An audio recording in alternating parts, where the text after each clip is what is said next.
Welcome back to another guide video. I never intended to cover some of the very basic stuff on this channel, but one of the most common questions I'm asked is how to set up keybinds or macros, what abilities to activate, and in what order. I'm really not the authority on this sort of thing. I think I'm just an above average PvP player, but watching some of the high-end PvPers and PvEers, I still don't understand some of their tray configuration and binds. With that said, I think I can at least get people started here, and this couples right into the survivability guides I've already done. I'm going to share my exact keybind in this video with a link to download it in the description. This is entirely based on personal preference, and like I said, I'm by no means the authority on this part of the game, so be sure to check out some other guides, make adjustments, or maybe look into a third-party keybind tool like STO Keybind. Some history: my bind is based entirely on the spacebar.txt file that was posted on the Hilbert guide all the way back in 2013. Prior to that, I was using number keys and clicking and really just struggling with the game in general. I would have quit this game long ago if I had never found that keybind tutorial, and it's another reason why I've pushed quite vocally in the past for Cryptic to implement some kind of automatic activation tray or button into the game, as there are probably countless players who reached a wall of difficulty and never knew that they could solve most of the clunky control issues with a simple text file. That original website and file are still up and available on hilbertguide.com. The reason for this backstory is to explain why my bind is based around using tray 7. The only reason is that that was the tray the original bind file used. So, first things first, all players have a tray with abilities on it. You can expand this tray to show multiple rows, create a second tray, and position them however you like. If a tray is not visible, it can still be activated if you press a key, so it doesn't have to be on screen for abilities to activate. My bind file works like this. When I press spacebar, it activates my powers from left to right across tray 7, then tray 8. Spacebar is also bound to fire, weapons, and torpedoes, but not mines. If I were a better or less lazy pilot, I might set my fire weapons command to a different key, but I don't want to make things too complicated. This means all I have to do is put powers that I want to be always running on tray 7, and I can just tap spacebar every few seconds to keep my bus rolling all the time. Each press of spacebar only activates a few abilities at once depending on the order, so you can't just tap spacebar a single time to activate the whole tray, you have to keep pressing it repeatedly. The game does have some issues with multiple powers being activated. This is often confused for lag, but in fact it's an intended feature of the game.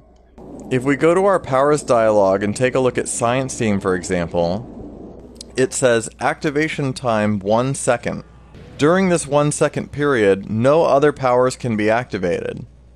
This means if I'm rapidly hitting spacebar over and over and suddenly I need to hit Science Team to clear a debuff, I may have some difficulty because whatever power being activated by spacebar might take priority. In combat, while I'm pressing spacebar and I see a debuff that requires Science Team, I'll stop pressing spacebar for a moment while I activate Science Team with a separate key. This is why I would never recommend using a macro tool like Auto Hotkey or those built into some gaming keyboards that automatically use powers on your tray in PvP. If your macro is trying to hit spacebar at the same time that you're desperately trying to hit the key for Science Team, that could mean a death because of the activation delay. For the same reason, I would never put abilities like Science Team or Engineering Team on your spacebar or spambar tray. As for what powers should go on your tray, let me give a few examples. I'm going to use a standard beam dogfighter type build for this because that's what most people are running, so this is the easiest to understand. Abilities like beam overload, cannon scatter volley, and attack pattern lambda, if we look at the dialogue, they have no activation time listed, which means they have instant activation time. This means I can hit spacebar and there's no delay for activating these abilities, or any ability that doesn't specify an activation time. Other abilities like auxiliary to structural, or emergency power to some things all have half a second activation time.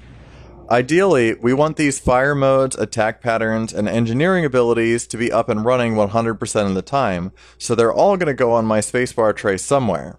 As far as what goes first in terms of left to right, that's kind of up to debate or preference. I really like to put auxiliary to structural first. I figure if I'm in trouble and I can only get one ability activation off, I want it to be that one because it provides me with a placate and a speed burst for my competitive engines. On other ships, I might put Intelligence Team first, so it ensures my stealth is always active as long as possible.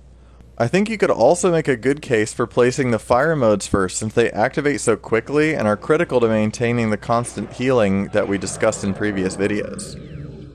Those fire modes should be activating constantly, and sticking them on a tray like this will help keep them going.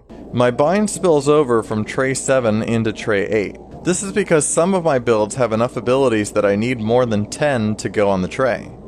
The empty slots don't slow down activations at all, so just leave tray 10 empty if you don't have that many. Okay, so the next part of my keybind is that I have the key G doing the same left to right routine, but on tray 5. I use this on science ships to activate several control abilities in a row, but on a beam build like this one, I have my debuff cleanses first. I have science team first to clear sub-nukes, and then engineering team to clear placates or disables like viral engines. I think it would make more sense to separate these and have a separate key for each team ability, using it when the time is right. This is something I'd like to improve in my own piloting, but for now this gets the job done. Otherwise, I just use the number keys or control plus number keys to activate abilities individually on trays 1 and 2. Some abilities are best used at an opportune moment, not automatically on a tray like escape consoles, so I have them on separate keys. On this example build, I have Picard Maneuver on 4 and Evasive Maneuvers on 5. This works for me because I have large hands, so I have no issue controlling my ship while also hitting a number key like that. This is where personal preference really comes into play, and then practice so your muscle memory works when you need to activate something. The last part of my bind file, when I have something targeted and I press T, it sends a message in team chat telling everyone who my current target is. This is important for coordinating, especially with pickup teams who you may or may not be on voice chat with.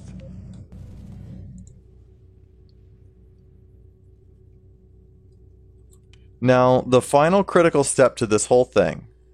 If you downloaded the keybind file in the description, used a tool, or wrote one yourself, you have to get it in-game. I've named my file just space.txt to keep it easy. Take this downloaded file and go to your game install directory. I'm playing through Steam, so in my case I just go to Program Files, Steam, Steam Apps, Common, Star Trek Online, Live. Live is the folder that you're trying to get to.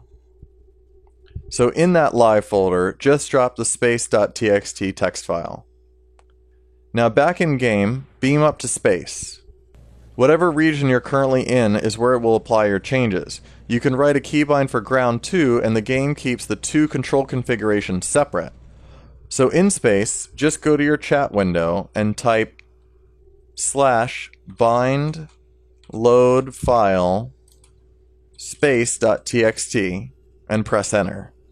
Exactly as shown on screen. Drop a power into tray 7 and hit your spacebar to see if it activates. If it didn't, then there was a misspelling or the space.txt file isn't in the right folder. This does have to be done for each character individually, it's not account-wide. All you have to do is type that same bind load file command while in space for each character and they'll all have it. While we're at it, there's an easy way to get the same HUD layout, chat, and window colors for all your characters, instead of doing it manually. Bring up your options menu and go to the HUD tab. Now click Save UI. Then log into whatever other character you have and navigate to the same screen but hit Load UI. This will duplicate your chat and HUD layout exactly as on the first character. Very helpful if you play multiple characters like I do. And the last thing to be clear, this is not a cheat, hack, exploit, or any other breach of contract for this game. Nearly every high-end player in the game is using a keybind similar to this, and it's a function that's built directly into the game that players have been using for a long time now. Manually clicking powers is clunky and frustrating, so there's nothing wrong with trying to make the game a little smoother and more fun. This last part is for the technical-minded who want to tweak this a bit. Let's take a look at the bind file itself so I can explain what's going on here. So the first thing, in-game, there are trays numbered 1 through 10. Internally, these are actually referred to as trays 0 through 9. So a command like tray exec by tray 60, the first number is the tray. In this case, 6 actually means the number 7 in game, and then 0, which is the first slot from left to right. In this case, aux to sif. The $ symbol essentially means and then, so you can string multiple commands together in a row. So this command, 0x39, which is spacebar, then it's the Fire Phaser's Torps command, then tray 7 slot 1, then tray 7 slot 2, then tray 7 slot 3, and so on. This goes all the way up tray 7 and tray 8, then you'll see the numbers reverse and count back down. I'm not actually sure why this part is necessary, but someone more adept at programming can probably explain it. But I do know if you take this part out, it causes a lot of issues with the activation order.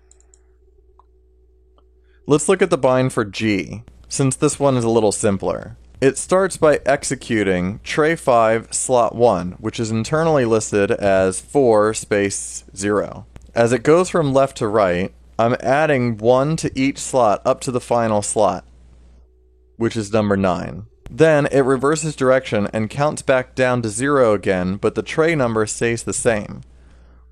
You could just copy and paste this whole section and change the 4s to whatever tray you like. If you want a key to activate everything in order across tray 9, then just change all the 4s to 8s, and you're good to go. I hope this makes sense for anyone tweaking this, and thanks for watching.